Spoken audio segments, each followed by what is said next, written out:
July 15, 1976.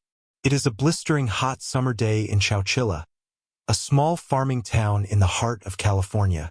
The temperature is pushing 100 degrees. At Dairyland Elementary School, the bell rings. It's the last day of summer school. 26 children, ranging in age from 5 to 14, run out to the parking lot. They are laughing, thinking about swimming pools, cartoons, and freedom. They climb onto the bus. Their driver is 55-year-old Ed Ray, a kind, humble man who has driven these roads for decades. He checks his mirrors. He closes the doors. The bus pulls away. In a few hours, parents will be waiting at bus stops. But the bus will never arrive. By sunset, police will find the bus abandoned in a drainage ditch, hidden by bamboo. The engine is cold. The seats are empty. There is no blood. No sign of a struggle. 26 children and one adult have simply evaporated. This is not just a kidnapping. This is the beginning of the largest mass abduction in United States history. And where these children are going is a place darker than any nightmare. Welcome to Lost in the Archive. Today we are digging up the story of the Chowchilla kidnapping. 4 p.m. Ed Ray is driving down a lonely country road. Suddenly, he sees a white van parked across the lane. The hood is up. It looks like someone has broken down. Ed, being a good neighbor, slows down to see if they need help. That is when 3 men jump out. They are wearing stockings over their heads, and they are holding sawed-off shotguns. Ed opens the door. A gunman presses a barrel to his head. "Get to the back," he screams. The children are terrified. Some are crying, some are frozen in shock. The gunmen drive the bus off the road, into a dry riverbed surrounded by tall bamboo. It's a perfect hiding spot. But this isn't the destination. It's just the transfer point. 2 vans are waiting. These aren't passenger vans. These are panel vans, metal boxes with no windows. The kidnappers herd the terrified children into these dark, metal cages. They are packed in tight like sardines. It is pitch black. It is incredibly hot. Ed Ray tries to calm them down, but he is helpless. The doors slam shut. For the next 11 hours they drive. Imagine being 6 years old. You are in total darkness. You are dehydrated. You are carsick. You don't know where you are going, or if you will ever see your mother again. The kidnappers drive in circles to disorient them. But eventually the vans stop. They are at a rock quarry in Livermore, California, 100 miles away. It is the middle of the night. The only light comes from the kidnappers' flashlights. They order the children out one by one. They ask each child for their name and a piece of clothing. They take a photo. It looks like proof of life for a ransom. Then, they point to a hole in the ground. Ed Ray looks at the hole. There is a ladder leading down into the earth. "Get down," the men order. Ed goes first. He climbs down the ladder into the belly of the earth. He finds himself in a buried moving trailer. It is 16 feet long. It has been buried 12 feet underground.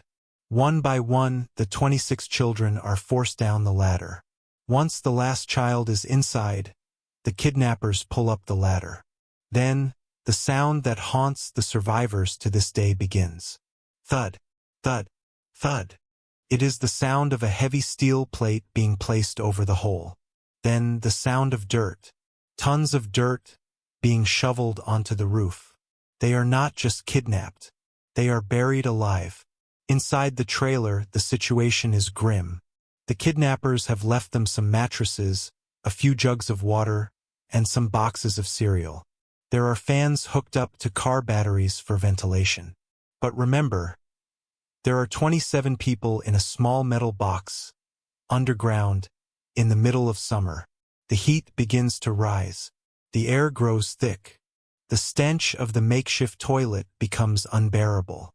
The children are screaming, "I want my mommy. I can't breathe."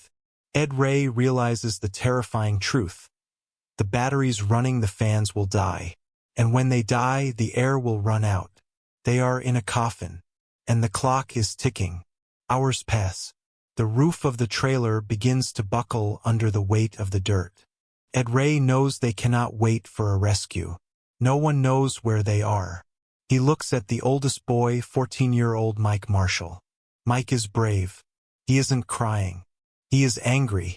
Ed says, "We have to get out of here."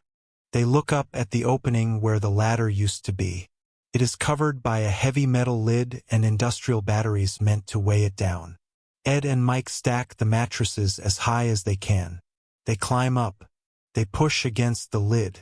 It won't budge. It is too heavy. The other children are watching. Their lives depend on this moment. Ed Ray, exhausted and terrified, pushes with every ounce of strength he has left. Mike helps him. They manage to create a tiny wedge. But then, dirt starts pouring in. They are terrified that if they move the lid, the dirt will collapse and suffocate them all. But they have no choice. It is die waiting or die trying. They push harder. The lid slides. Sunlight, a tiny beam of sunlight, cuts through the darkness. It is 4 p.m. the next day. They have been underground for 16 hours. Mike Marshall squeezes through the gap. He starts digging like a wild animal. He clears the dirt. He pulls himself out. The fresh air hits his lungs. He helps Ed Ray out. Then, one by one, they pull 25 children out of the grave. They are covered in dust. They are dehydrated. But they are alive. They see a guard shack in the distance. Imagine the look on the quarry guard's face when he sees a bus driver and 26 children, looking like ghosts, walking out of the heat haze. The police are called. The nightmare is over. But the mystery is just beginning. Who would do this? Who would bury 26 children alive? The police expected radical terrorists, or a hardened criminal gang. When they raided the quarry owner's son's estate, they found the answer. And it shocked America. The kidnappers were Frederick Woods, James Schoenfeld, and Richard Schoenfeld. They were not poor. They were not desperate. They were young men from wealthy, privileged families in San Francisco. They had trust funds. They had everything. Why? Because they were bored. And they were greedy. They had planned to demand a $5 million ransom from the state of California. They got the idea from a movie, a Dirty Harry film called Magnum Force. They had spent months planning it.